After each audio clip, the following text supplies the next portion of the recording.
Welcome back to Feeling Seen, the podcast about the movies that make us feel seen. My co-host today is an icon and an iconoclast. An artist, a filmmaker, and author, his films include Gerontophilia, Super 8.5, LA Zombie, and No Skin Off My Ass. His latest film, The Visitor, is a reimagining of Pasolini's 1968 film, Teorema, done as only Bruce could do it. He is also a published author many times over, including a book called The Revolution Is My Boyfriend. Today, he's brought us a pair of films from the late 1970s and early 1980s that are both touchstones of queer cinema history, from an era when sexuality on film and in real life was at a crossroads. Looking for Mr. Goodbar stars Diane Keaton as Teresa Dunn, a schoolteacher who steps outside of the repressed world of her youth and experiments with sexual liberation and drugs. Oh, what a uprising for the youth in the 1970s. It was successful as a thriller, but Bruce, as we'll hear, sees it slightly differently, as an icon such as Bruce would, never one to go with the stream. He has also brought a film, however, that was new to me and shockingly touching, 1982's Making Love, which tells the story of a love triangle between Zach, his wife, and Bart, the man who makes him realize that he can no longer live in the closet. It was such a wonderful zag to go into sentimentality territory with Bruce, but as you'll hear, there is so much here to unpack. Bruce LaBruce, what else do the people need to know about you before we get started? There's such an expansive list of things I could say, but what do you think? Where should we begin? Oh, I don't know. I started out as a film academic in university and only made films after I graduated from grad school. So I do have an academic background, and I studied with the film critic Robin Wood, who's a very esteemed critic, who was a favorite critic of Scorsese and Truffaut. And so these films that I'm fascinated with, two of them, of which we'll be talking about today, all came out during that period when I was an avid film student and studying films under Robin and writing about them. And I've continued to write about films. Only a couple of years ago, I had a column at talkhouse.com where I wrote a column called The Academy of the Underrated, and wrote about both Making Love and Looking for Mr. Goodbar. So you have an essay called, I believe it is called Notes on Anti-Camp, a take on, which is one of my favorite pieces of cultural critique ever. You described the 2000s as bad straight camp, and I don't think anybody in your description of that has ever so on the nose understood what was being purveyed in the 2000s than that. You had a recurring column at Vice for a long time. You've been all over with the written word. Yes.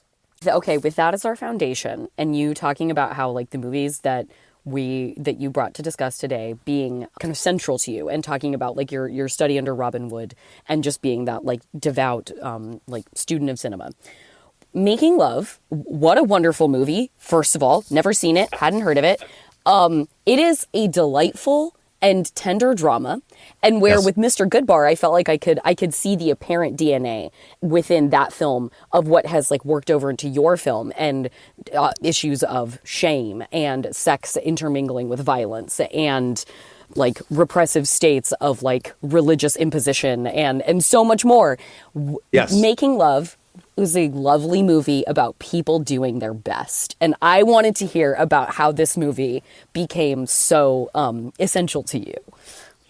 Well, I mean, rewatching it, in a weird way, those Goodbar and Making Love were made 5 years apart, right? Mm-hmm. So Goodbar 77, Making Love actually was shot in 81, came out in 82. Mm-hmm. But there's similar scenes, sort of scenes and atmosphere in terms of how the sex scenes are shot, and the famous sex scene, hookup scene between Harry Hamlin, Bart, and Michael Anki and Zach, which is shot so beautifully, and extraordinary. It's an extraordinary scene. I mean, I still cry. I watched that last night. Yeah, I cried. I cried absolutely crying when they hook up. When Harry Hamlin says, "Physician, heal thyself to the closeted doctor, Zach, which precipitates their first kiss. I'm in love with Claire. I don't know what kind of a life I could have without her. I mean, I love her. I don't want to be without her.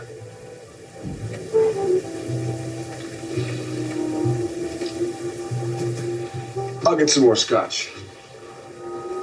Physician, heal thyself. And the first kiss is a bit more demure. They're just standing there.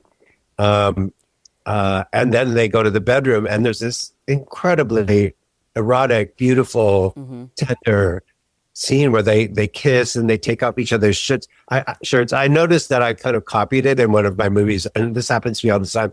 The movies I'm obsessed with, I end up subconsciously copying in my own movies. So I have a scene in my movie Saint Narcisse, which is about twins who end up hooking up, and there's a scene that's shot very similar where they're kind of facing each other and they kind of undress together and then kiss, and it's shot almost in the same kind of exact same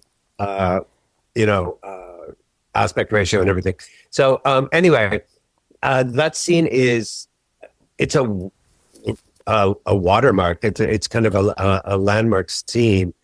Because before that, there'd never been in a mainstream movie a kind of a kiss that was presented in that way. I mean, the famous previous kisses might be Peter Finch and but in Sunday Bloody Sunday, 1971, John Schlesinger's film, where they had a famous screen kiss, and but it's very it doesn't quite, you don't quite believe the chemistry. And Peter Finch famously said, when asked how he managed that gay kiss as an actor, he said, "I just closed my eyes and thought of England."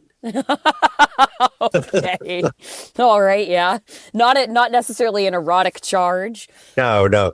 And before that, the other one was Rod Steiger in The Sergeant, famous film where he plays a sergeant in the army and who's obsessed with a private played by John Philip Law. And they have this, one of the most excruciating gay kisses in screen history, where he's so repressed and he finally kisses him, the young private, in public, and it's a huge scandal and shame, and he ends up going into the forest and blowing his brains out at the end of the movie. So before that, that's what we had, and so this is a real landmark. But getting back to your point, there's some scenes in the movie where when Michael Onkian is exploring his sexuality and he's cruising LA, which I love because I know this. I made a film called House So White on Santa Monica Boulevard, and I know all those locations and everything.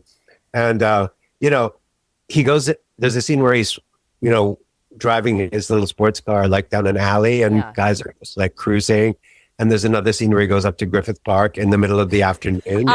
That is one of my favorite places to go on hikes to, that helipad plateau up on the Griffith Park circuit. So when he drove there and parked his car, I was like, oh, this was a cruising spot. That's fun. It was. I mean, it still kind of is. But back in those days, I mean, in the late 70s, it really was it was an explosion of kind of sex and public sex, and it was before in terms of gay liberation. Yeah, it was kind of claiming the streets. It was partly because they had nowhere else to go, because it was still, people were still married, they were still repressed. Right. They were still living, with their family, their wife and kids or whatever. So they would go. That's why they would go to public toilets and parks and dirty movie theaters and but it was partly a kind of expression of open expression of homosexuality, really kind of part of the thrill, of cruising was that you might be caught or that, you were in a kind of almost hunting kind of ground, but those scenes are kind of similar in some ways to some scenes in Goodbar, and that's why I love Looking for Mr. Goodbar as well, because it presents a very liberated late 70s sexual landscape where it was the tail end of the sexual liberation of the 60s and 70s, and it was a kind of erotic, kind of libertine, kind of expression. It was before before internet, before sex had become private again, and something kind of onanistic, and kind of it's become something more kind of confined to to interiors, the hot to domestic kind of spaces, whereas it was very feral back then, and it was kind of exciting. So they do have, those two films do have that in common. Well, and it was something I was thinking about so much as I was watching it, and it was apparent in Mr. Goodbar, and then really became emphasized to me with Making Love, because that Making Love feels like it is like you could sit in and enjoy this film in your home, and like it doesn't necessarily tease it like it doesn't get so like grittily at the subversion of it, and like the sort of like bloodiness of it, and the perhaps like the drugs, and the people keep coming over to Diane Keaton's apartment and being like, "You live here?" and there are cockroaches crawling everywhere. And she's a devoted special needs educator who teaches deaf children, just a saint of a woman in her career life.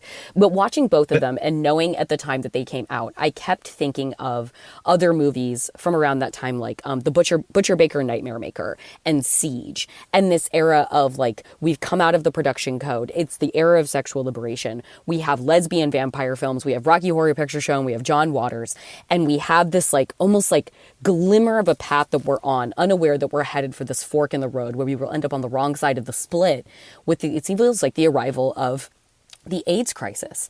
And I was watching this just thinking of the sliding doors timeline where like Making Love and Looking for Mr. Goodbar become the path that we can continue to chart forward in terms of like permissibility in what we can put on screen that feels like it is dashed against the rocks as soon as AIDS arrives and creates this deadly stigma among the queer community. Yeah. Well, I mean, I think the key to Goodbar is that Diane Keaton's character, Teresa Dunn, is a gay man, basically. I mean, she lives her life as a gay man, and it's kind of coded in that way. And that is, talk about being seen. I mean, that as a late teen, that gave me permission to do that, Cheek to cheek. You like that?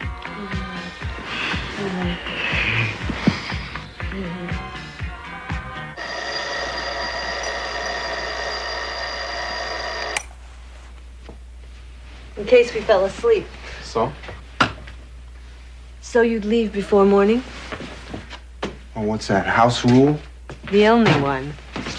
So what happens in the morning? Work. Oh, yeah? Who is he? Husband? Right. Cabbie? Milkman? Right. Some guy pays the rent? Comes daylight, work. I gotta be alone. Nothing personal. Who said I want to stay? The kind of strange paradox of the film is that it presents all the way through the film, like her sexual shenanigans, her cruising, promiscuous lifestyle, as so pleasurable, and just she's so liberated. It's kind of a feminist owning of sexuality. She rejects birth control. She doesn't want to have any kids. She goes to a doctor to get her tubes tied. I mean, she has birth control. She has no interest in. So there's 3 men in the film who pursue her, and they're all coded as repressed homosexuals. And she's the one that's liberated. She's the one that identified as a gay man, kind of coming out of the closet and in the liberation era, and having that kind of pleasurable trying coke for the first time, when Richard Gere gives it to her, and she goes, how will it make me feel? And he goes, it makes America beautiful, Yeah. Cocaine gonna make you a po' boy so sad. Running all around my heart and my brain. What's this do? What does it do? Makes America beautiful. Okay. I don't know. I was so taken and mesmerized by the film. I saw it multiple times in the theater, and it really kind of gave me permission to explore. I mean, of course, she has to get punished at the end, and brutally, but partly it's in the book. It's based on a true story, but partly because I think Richard Brooks, the director, did that on purpose in a way to make that point that, Judith Rosner, who wrote the novel, wasn't happy with the way that he portrayed her as being so sexually liberated in film. And because her point was to be moralistic about her lifestyle from the beginning. Brooke took the exact opposite tack. I mean, he really allows her to be feminist and sexually liberated and enjoy it. And then the brutal punishment is almost like a hyperbole of how culture, how disapproving culture, the mainstream culture was about that kind of sexuality.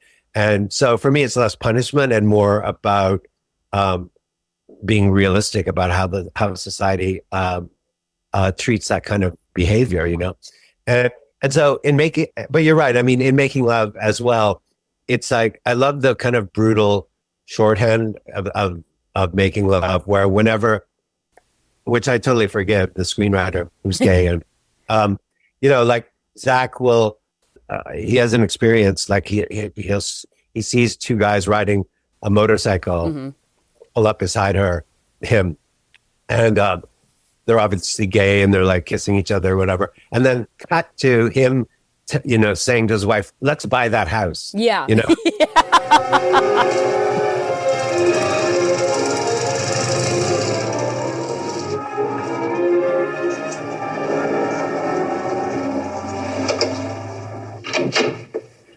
We're getting a house. Zach, really? I can't live without P&G floors. Oh, yeah. Oh, you sure? You sure? So it's kind of this brutal shorthand of like psychological shorthand whenever there's some kind of trigger. So there's another scene where Claire, his wife, Kate Jackson, says, I'm going to New York this weekend to her career, and it's immediately cut to Michael Onke and Zach shirtless in Harry Hamlin's apartment. Yeah. Like, it's very like direct kind of montage. But yeah, the scene that really gets me, I mean, when I saw this film, I was in my late teens, like around 20 or something, and I was still in the closet. I knew I was gay. I hadn't officially come out. You have to think of the film in those terms, and when it came out. I mean, oh my God, no! I was struck sitting there watching, being like, this is a tender coming out drama in 1980. It wasn't perceived as that. It wasn't marketed as that either. It was marketed as a frank but controversial kind of film. It was very difficult to get made, and the way it was originally conceived was based on the writer.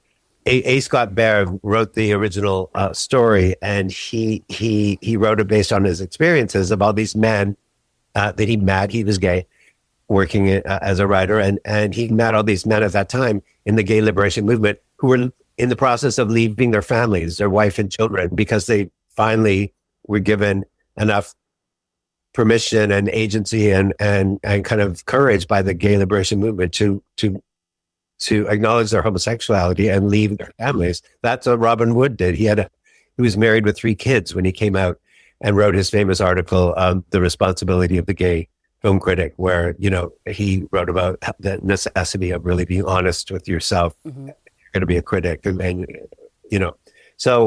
not living hypocritically like a lot of academicians did. And so it's really putting myself back into that position of being, I was a virgin.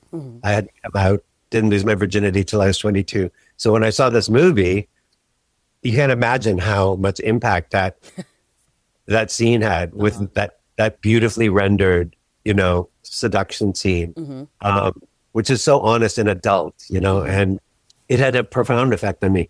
And then, there's the scene where Harry Hamlin, it's also, the film's incredibly prophetic about a lot of things. Yes.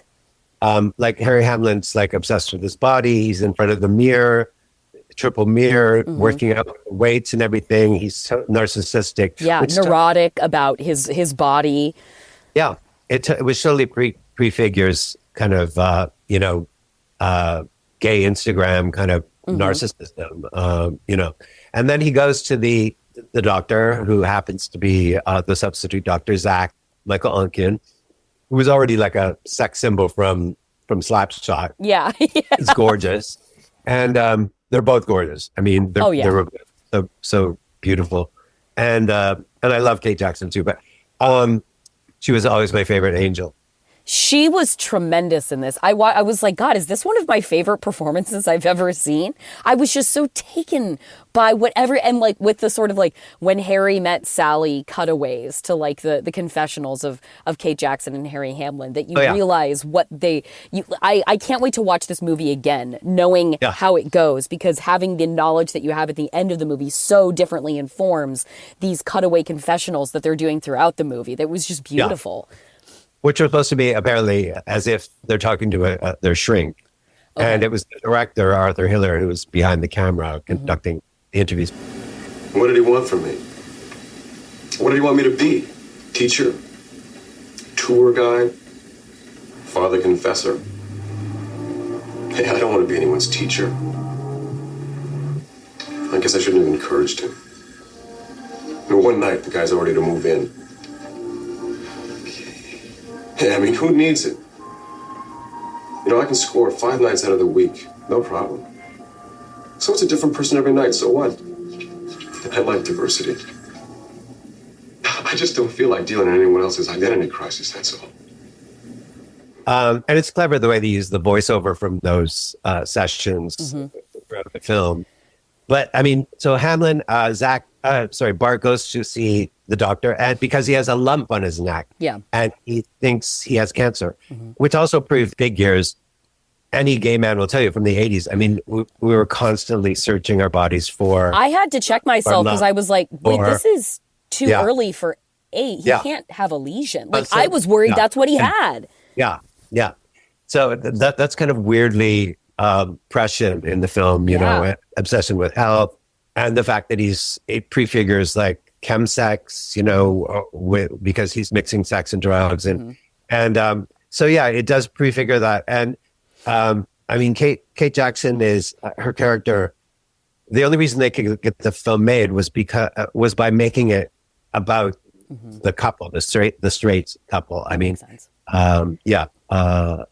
Kate Jackson and Michael Unkian, and so it's kind of presented as a kind of tragic love story between those two.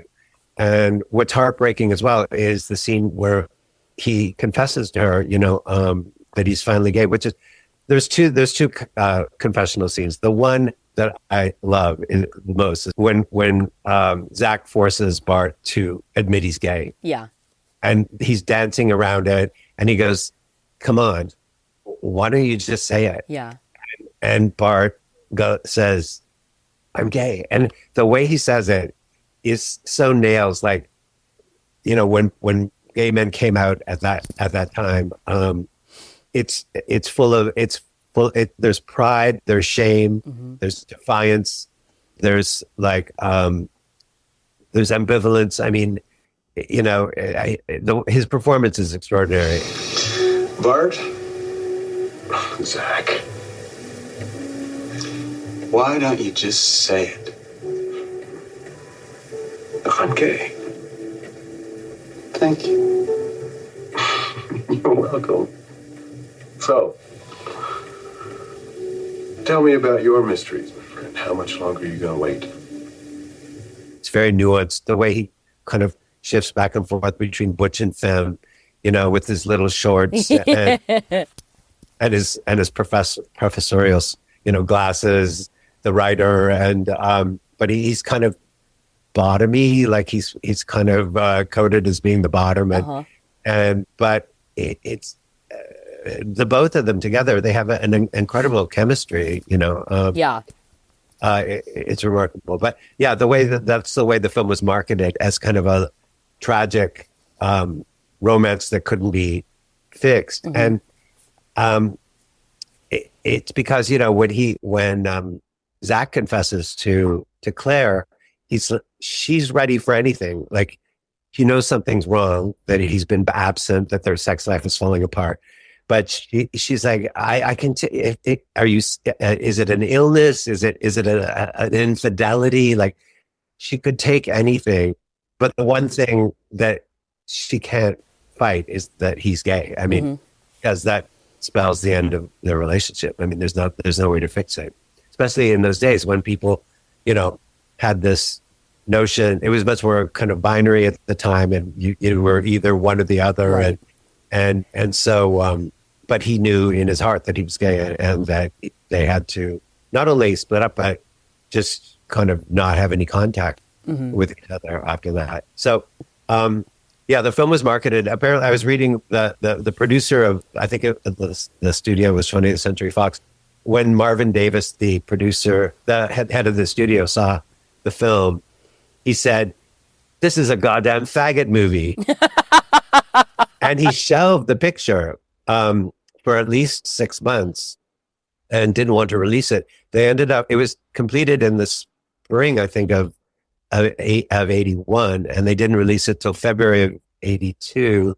And the way they marketed it, what really was as a shocking film, but as a important film. Yeah. And the director, Arthur Hiller, had made Love Story in 1970. Right. That's right. With Ryan O'Neal and Ali MacGraw, which I've been watching, and I love that film as well. I mean, it's such a great tearjerker, and Ali MacGraw is so charming in it.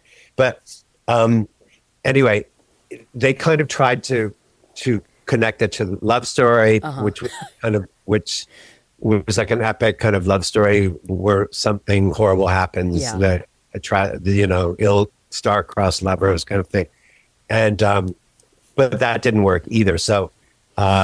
The film ended up kind of really tanking and being a big loss for the studio, and contributed to Sherry Lansing, who's the executive, being fired from the studio and whatnot.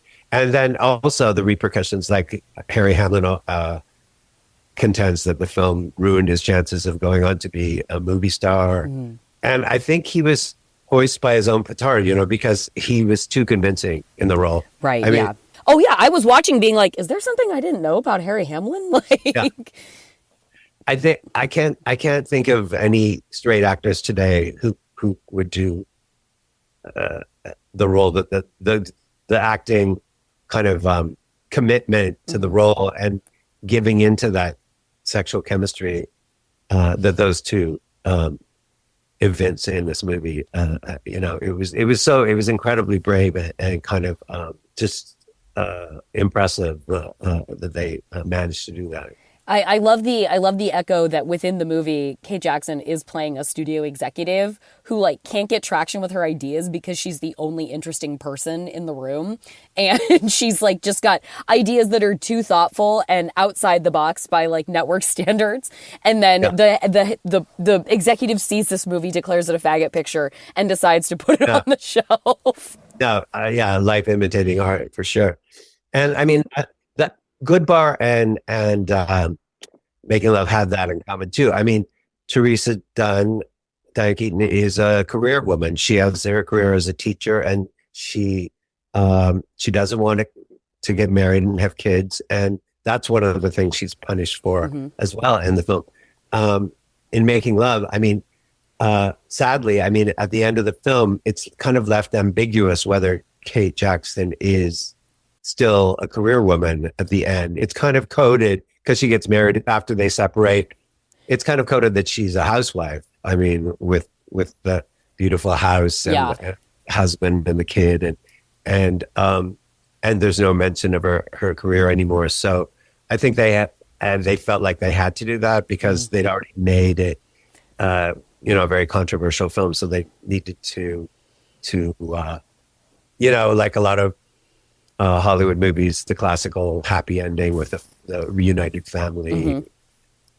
Well, and it was interesting watching these as a complement to one another, with you talking about Diane Keaton very much being a gay male avatar in Looking for Mr. Goodbar, and then it looks like it's kind of the dichotomy between it's a gay love story on one side with Making Love, and it's a queer story of loving one's life over with Mr. Goodbar. And those two things sit in, they're not gay. The gay community is not a monolith. And queer liberation does not. It was back then much more. I mean, Sure. Yeah. And The lines were drawn much more starkly back then in terms of, and, that's my one. Robin Hood always said, don't, you shouldn't have guilty pleasures. You shouldn't, you either take pleasure in something or you don't. But I mean, my one kind of bit of guilt I might have for loving this film so much is that it is so middle class white kind of reality. It's not the kind of film that people would expect probably me with my reputation as a filmmaker to be so into and moved by. But it really did have a profound effect on my life. I don't like it just, it can be, it's a bit campy in a way and a bit clunky. And, but I mean, Arthur Hiller was no slouch. I mean, he made The Hospital with George C. Scott, which is one of the best films of the 70s. And it's based on Paderewski's script. And it's one of the most incisive, kind of astute political analysis of the medical institution, of that era. And so, Arthur Hiller was a pretty great director, actually. it's time for a break, but we'll be back with Bruce and hear more about his film, The Visitor. Then I will have one quick thing before I go about my favorite new horror movie hitting theaters. Let's stay in the tradition of Bruce and genre and keep that conversation on track. We're going to discuss a little bit about 28 years later at the end, so stick around for a little bit of hype from me.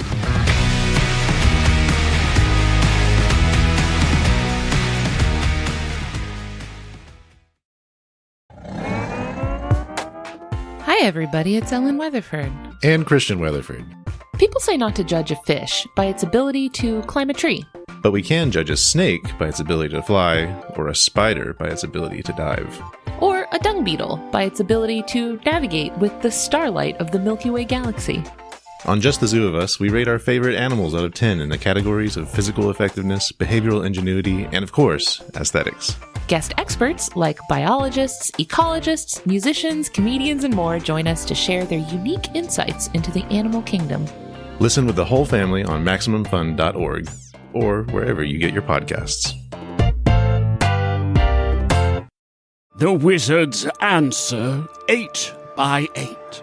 The conclaves call to demonstrate their arcane gift, their single spell. They number 64 until a conflagration. 63 and 62 they soon shall be, as one by one the wizards die, till one remains to reign on high. Join us for Taz Royale, an Oops All Wizards Battle Royale season of the Adventure Zone, every other Thursday on MaximumFun.org or wherever you get your podcasts.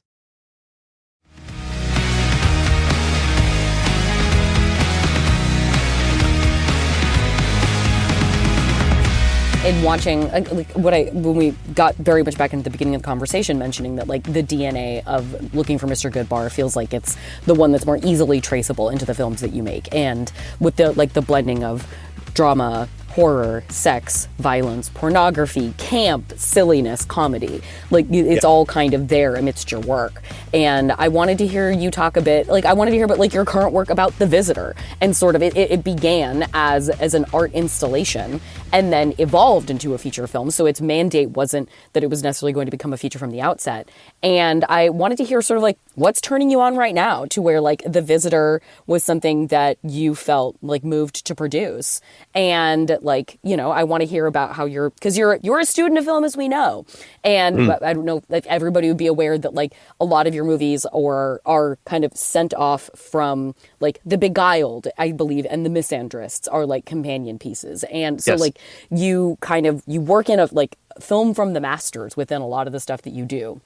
that isn't necessarily as welcomed by polite society. So I wanted to hear about The Visitor from you and sort of what you're into right now. Well, I mean, The Visitor is a reimagining of Pasolini's Teorema, which came out from this same era of sexual liberation as well, the late 60s. It came out in 1968.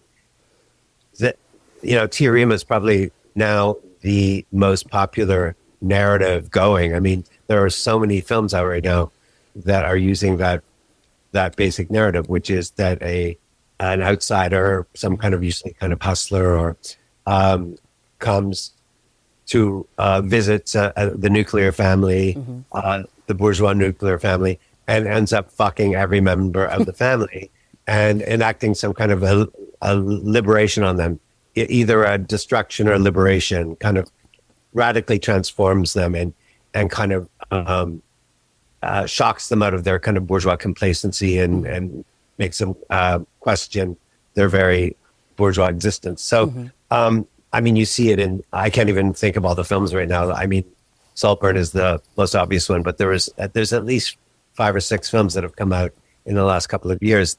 But, I think it's just kind of a spontaneous outcropping because of the zeitgeist, and because there is there has been a kind of moralistic attitude towards sex lately, and I think it's partly a kind of overcorrection from the Me Too movement, and people are very wary about that's why we have now intimacy coordinators, and people are talking about why do we need sex scenes in movies and all that stuff. That just keeps happening, that conversation. Jesus. Yeah. So it's like it's indicative of a new kind of emerging morality against sexuality. It's kind of but people are also very hesitant to be canceled or accused of kind of sexual impropriety, so they are being very careful in terms of also sexual representation. It's kind of become somewhat policed, and so I think people are kind of like making these movies as a kind of expression in opposition to that kind of tendency, but to see sex as a liberating force. So I kind of reimagined that film. I mean, for me, I kind of completely made it contemporary. I shot it in London. So I changed The Visitor to a Black refugee who comes and disrupts the bourgeois family. So it has political overtones and the idea of the current xenophobia against the other and refugees and immigrants and the kind of sexualization of the other and of the Black other, and how they are kind of perceived as this kind of sexual avatar that's kind of like an avatar of sexual potency that's come to threaten them and to rape their daughters and kind of take over their country with it has a very sexual kind of projection onto it by the repressed kind of class, ruling class. Yeah, which has been a theme in cinema since the beginning of cinema. I mean, you look at The Birth of a Nation and The Brutal Buck being just like embedded in the fiber of depictions of the Black other. Absolutely. So, I mean, mine's more politically charged, but it's, when I was in university, I had a film series that I did myself as a little project that I showed in a kind of empty room on campus that no one even came to. And I projected, and it was called Radical Expression in Mainstream Cinema. And so I showed all the films that I'm obsessed with today, like Looking for Mr. Goodbar, like Diary of a Mad Housewife, McCabe and Mrs. Miller, Three Women, all these films from the 70s, Puzzle of a Downfall Child, the Jerry Sasberg film, Panic in Needle Park, there were all like 60s films which were kind of about deconstructing the myths of Hollywood and kind of and expressing the political unrest and opposition to the repressive dominant order, and so that's what's always stuck with me. So when I make a film and I do kind of go back and forth between two kind of styles of filmmaking these days, in the last, say, 12 years, 13 years. I try to make more mainstream films that are with bigger budgets, that are made in a more industry style. I've been getting financed by the Quebec government and making films in Montreal that I'm still trying to do, which are more along the lines of those films that I grew up with, that I considered radical, but were still Hollywood films, Right. or, Hollywood adjacent films. So I still try to introduce very kind of,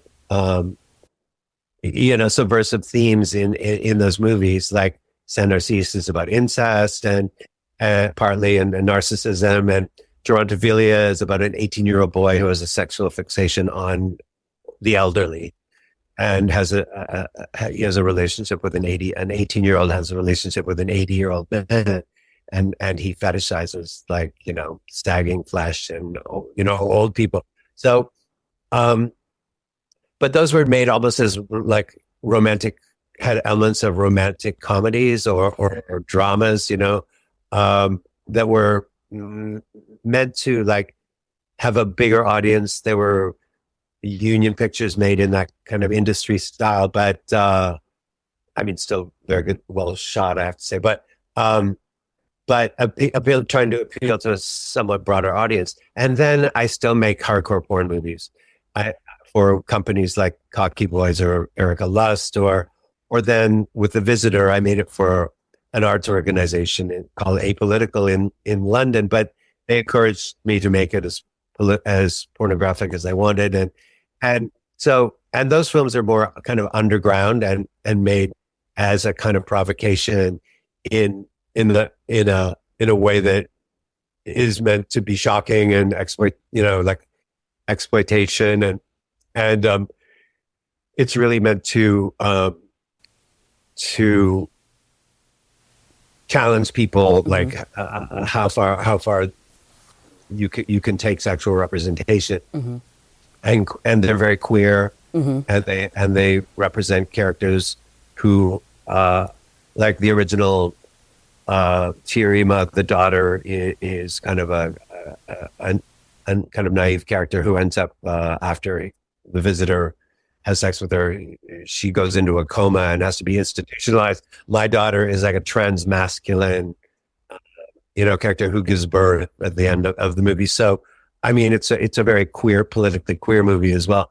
But the strange thing is, The Visitor is actually finding a much wider audience than I expected. I thought it would be only shown in the basement, like my early movies, like the basement of an alternative art space or something. And it ended up, being shown at the Berlinale and getting a big distributors, theatrical runs. It's playing in like 20 cities in the US now, in art house cinemas, but still for a film that is like extremely explicitly pornographic. It's kind of surprising that it's getting the audience that it does. And I think it's a different strategy from the films where I'm trying to make that are more bigger budgets and more mainstream, but have a subversive message, as opposed to films that are rougher, anti-narrative, right, kind of like purely pornographic. But those kind of are hitting a chord. The Visitor's hitting a chord right now because people are freaked out by the authoritarianism of Trump, but also worldwide. The shift towards the right everywhere. And people are finding, I think, a certain liberation in still, or appreciating the fact that in America you can still go to a movie theater. It's playing in Orange County. It's playing at the Frida. No, that's crazy. For a week. It's an amazing art house cinema called the Frida. But it's like, I think people are saying, we shouldn't be taking this kind of artistic or cinematic expression for granted right now. In a couple of years, who knows what's going to happen and who's going to be kicked out of the country from, making this kind of film or clamped down or thrown in jail or whatever. It's not beyond the realm of possibility at this point at all. Yeah. So I think that is a perfect sentiment to go out on. And Bruce, thank you so much for taking the time to have this conversation. I've wanted to talk with you for ages. I know I could talk forever about making love. I mean, to get to talk to you about movies that are your favorite with just like the way you speak about film and the passion that you have for film, like I just couldn't be happier about it. And I'm so grateful that you came onto the show to discuss them with me. Sure, my pleasure. Yes, thank you so much.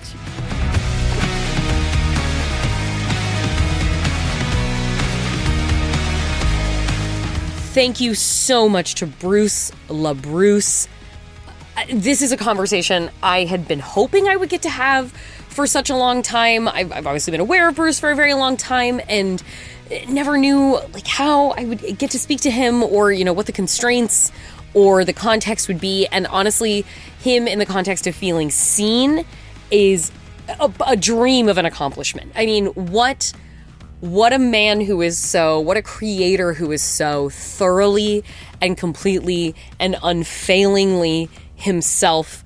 The world is better for his art. You are better if you have been to a horror porn screening of anything of Bruce's and seen a Q&A of his afterward. I hope you feel as stimulated by him in conversation as I did. And now that one quick thing before I go.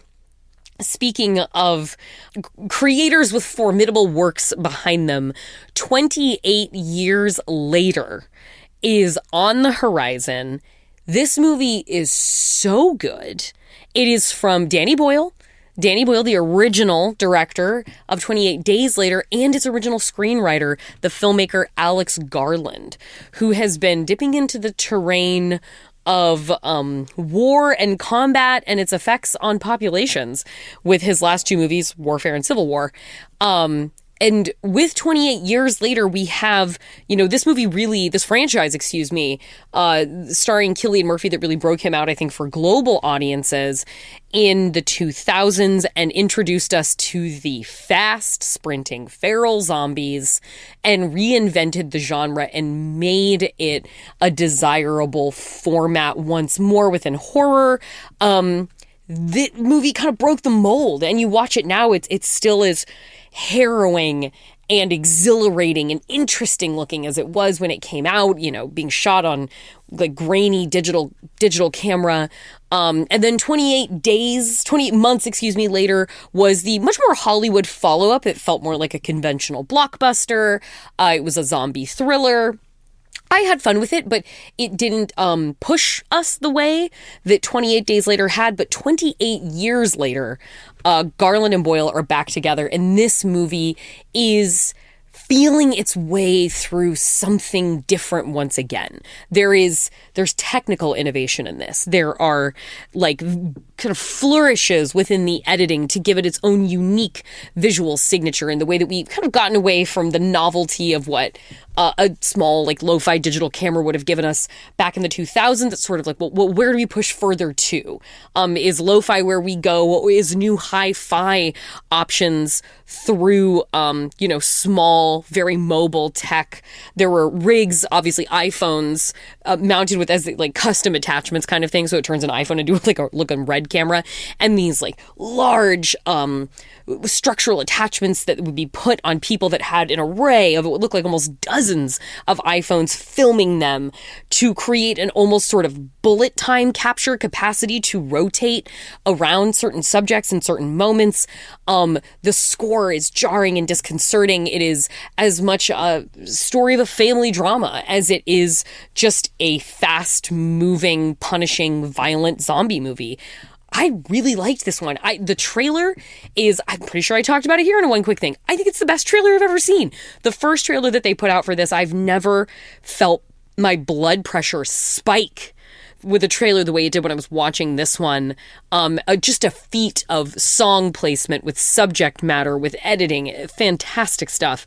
And I rarely let myself succumb to expectation, but I really did on this one and was prepared to be really let down if it did not live up to the hype in my heart. And watching it wasn't actually the movie I quite expected, and yet still did not disappoint me. And I had a great time and I cried. And the ending the ending's a big choice. And I love it. I'm fully with Boyle on this trip for what is a planned new trilogy of these movies. He has, as I understand it, already shot the second film. So there is a 28 years later, and then whatever's coming next. And then I think trilogy dependent upon whether or not enough people come out and see these movies and they make enough to justify a third one coming out. So yeah, 28 years later, I know Aaron Taylor Johnson's like a polarizing figure. God, I love this guy.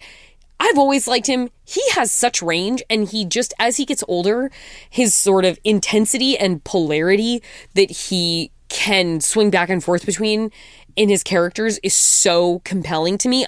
He's fantastic. The young boy Alfie Williams, a wonderful leading performance by such a young actor, and Jodie Comer doing the most with a character that I feel like is difficult to not push into sort of a caricature of madness, while also, cutting the chains off and really going for it. So yeah, 28 years later, it's coming out soon. If it's not out right now, what is time? It's June. No, it's not. It's December. We've lived through all of 2025 by now. Don't we wish? Or no, stop time in its tracks. Anyway, that's it. That's the exciting news 28 years later. And that is our show. You can keep up with us wherever you get your podcasts. Follow us wherever you are listening to get every new episode in your feed as it drops. And you can find out more about the show by following us on Instagram, which is Feeling Seen Pod. We are also on Blue Sky. Search Feeling Seen, or Jorcru, Jorcru, which is also how you find me on Twitter. Our theme music is by Andrew Epen. The show is produced by Marissa Flaxbart. Our senior producers are Kevin Ferguson and Laura Swisher, and this is a production of Maximum Fun.